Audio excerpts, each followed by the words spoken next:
የአሜሪካና የኢራን ዲፕሎማሲ በጦርነት የታጀበ ነው ተባለ። በትግራይ ክልል ሰላማዊ ሰልፍ እየተካሄደ መሆኑ ታወቀ። አብይ አህመድ ጋር ለመነጋገር ተደጋጋሚ ጥያቄ አቅርበው ምላሽ አለማግኘታቸውን የሱዳን ወታደራዊ መሪ አልቡርሃን ተናገሩ። ውድ የአልቦ ዜና አድማጮቻችን የሰዓቱ አርዕስተ ዜናዎች ናቸው። ቀጥለን በዝርዝር እናሰማችኋለን። ላይክ፣ ሼር፣ ሰብስክራይብ እያደረጋችሁ እንድትከታተሉን በአክብሮት እንጋብዛለን። በጦርነት ስጋት የታጀበው የአሜሪካና ኢራን ዲፕሎማሲ። ከቅርብ ሳምንታት ወዲህ አሜሪካ በመካከለኛው ምስራቅ የጦር ቁሳቁሶችን እያከማቸች ትገኛለች።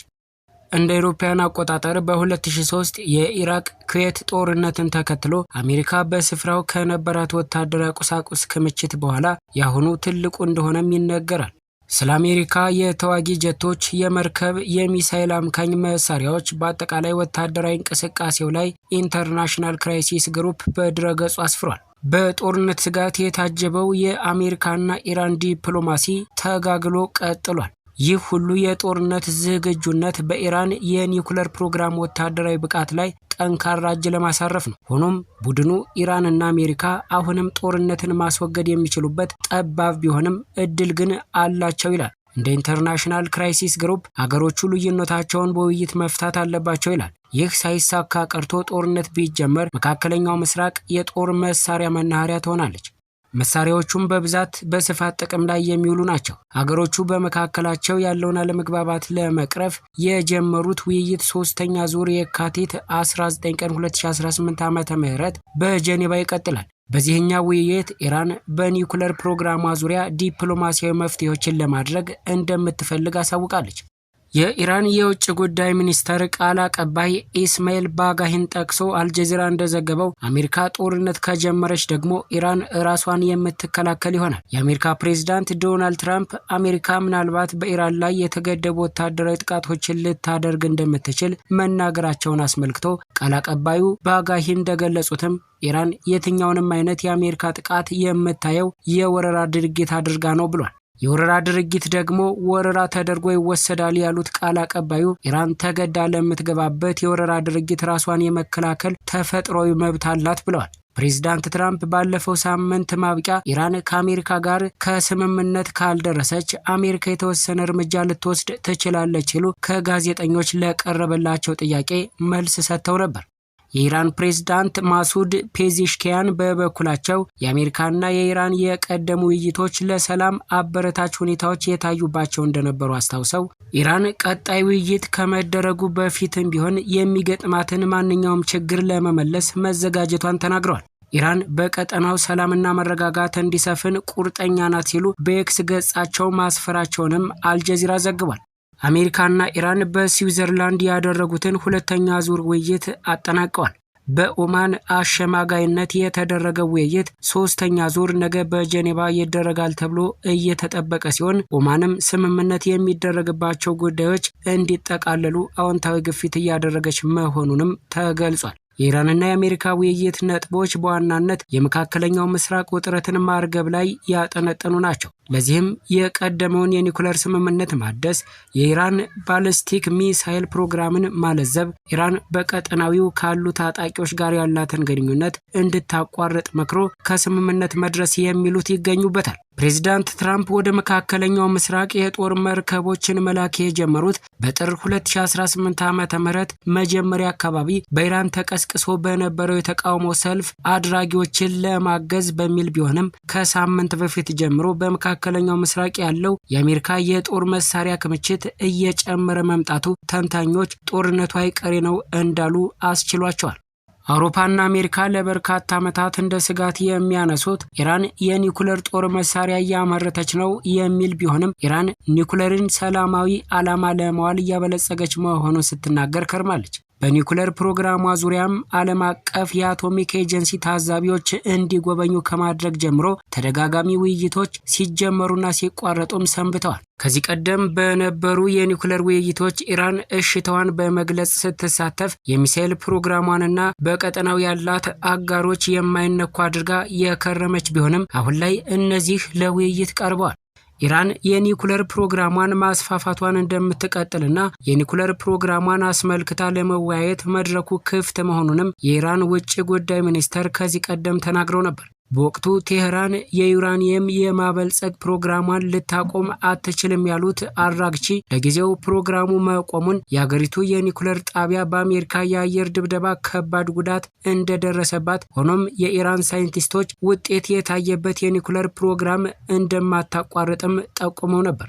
እንደ አራግቺ ኢራን የኒኩለር ጦር መሳሪያ የማታበለጽግ ስለመሆኑ ለማረጋገጥ ማንኛውንም መተማመኛ ለማድረግ ዝግጁ ናት ይላሉ። የኢራን የኒኩለር ፕሮግራም ሰላማዊ ነው፣ እስከ መጨረሻውም ሰላማዊ ሆኖ ይቀጥላል። ኢራን ወደ ኒኩለር ጦር መሳሪያ ምርት አትገባም፣ በምላሹ ደግሞ የተጣለባት ማዕቀብ እንዲነሳ ትፈልጋለች ይላሉ። የኢራን የኒኩለር ፕሮግራምን በተመለከተ ስምምነት ሊደረግበት የሚችል መፍትሄ መኖሩን ከዚህ ቀደምም እንደነበርና ይህንን ድጋሚ ማድረግ እንደሚያስፈልግም ጠቁመው ነበር። ውይይቱን ያደረጉትና በቀጣይም የሚወያዩት ከኢራን የኢራን የውጭ ጉዳይ ሚኒስተር አባስ አራግቺ ሲሆኑ አሜሪካን የወከሉት ደግሞ ልዩ መልእክተኛው ስቲቭ ዊትኮፍ፣ የፕሬዝዳንት ትራምፕ ልጅ ባለቤት ጆርጅ ኩሽነር ናቸው።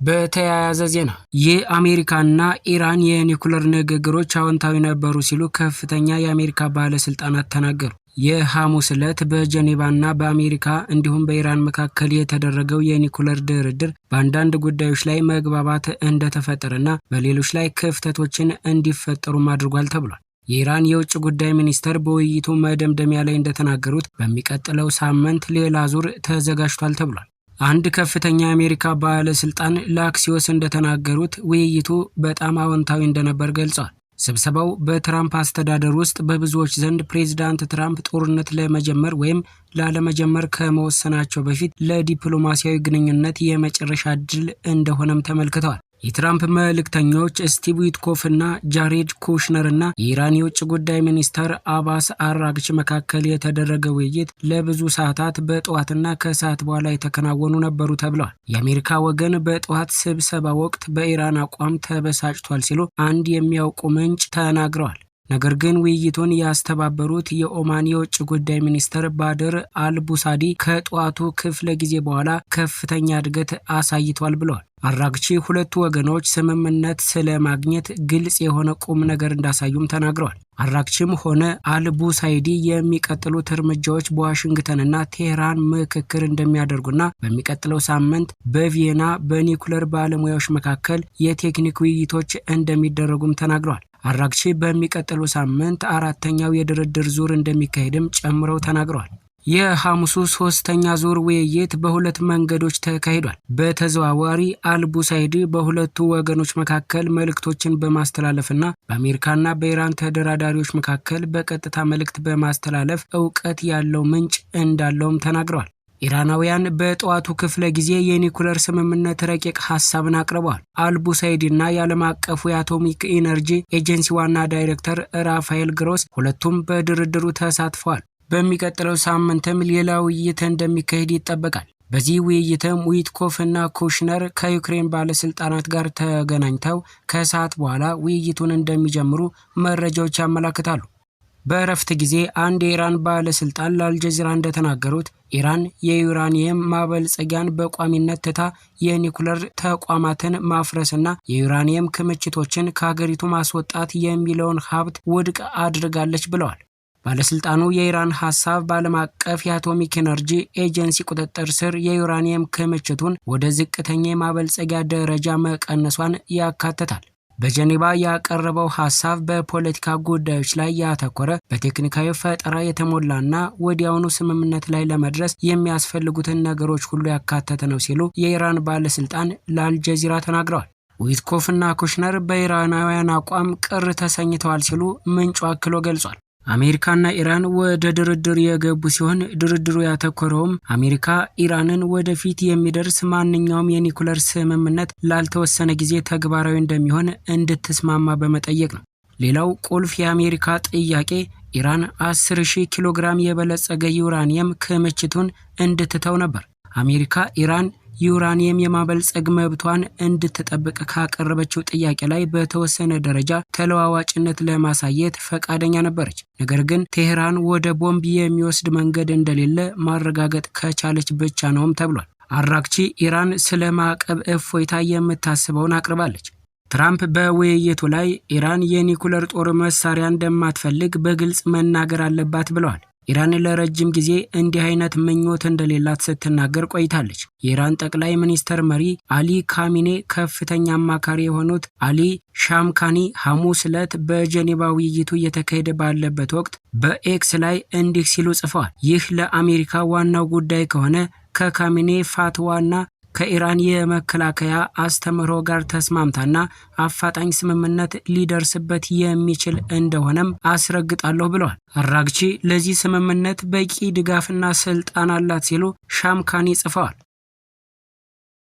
በመጪው ወር ከጠቅላይ ሚኒስትር አብይ አህመድ ጋር ለመነጋገር ተደጋጋሚ ጥያቄ አቅርበው ምላሽ አለማግኘታቸውን የሱዳን ወታደራዊ መሪ አልቡርሃን መናገራቸውን የሱዳን ምንጮች ዘግበዋል። ጀነራል አልቡርሃን ከአሜሪካው ተንታኝ ካሜሮን ሁሰደን ጋር ቆይታ አድርገው የነበረ ሲሆን በነበራቸው ቆይታ ከኢትዮጵያ ወደ ፈጣን ደጋፊ ኃይሎች እየደረሰ ያለው ወታደራዊ አቅርቦት አሳስቦኛል ሲሉም ገልጸዋል። ጉዳዩን ከኢትዮጵያ መሪዎች ጋር በመወያየት ለመፍታት በተደጋጋሚ ወደ አዲስ አበባ ለመሄድ ጥያቄ ባቀርብም ከአዲስ አበባ በኩል ምላሽ አልተሰጠኝም ሲሉ ተናግረዋል። ጀነራሉ በውይይቱ ወቅትም ምናልባት በኢትዮጵያና በኤርትራ መካከል ያለው ውጥረት ቢፈነዳ ሱዳን እንዴት እንደምትመክተው ሲጠየቁ ሱዳን በማንኛውም ቀጠናዊ ግጭት ውስጥ ተሳታፊ አትሆንም ብለዋል። ካርቱም ለማንኛውም ወገን ያለመወገን ፖሊሲ እንደምትከተል የገለጹት ጀነራሉ ኢትዮጵያ በሱዳን ጦርነት ውስጥ ጣልቃ እንድትገባ ወይም ቀውሱ ዓለም አቀፋዊ መልክ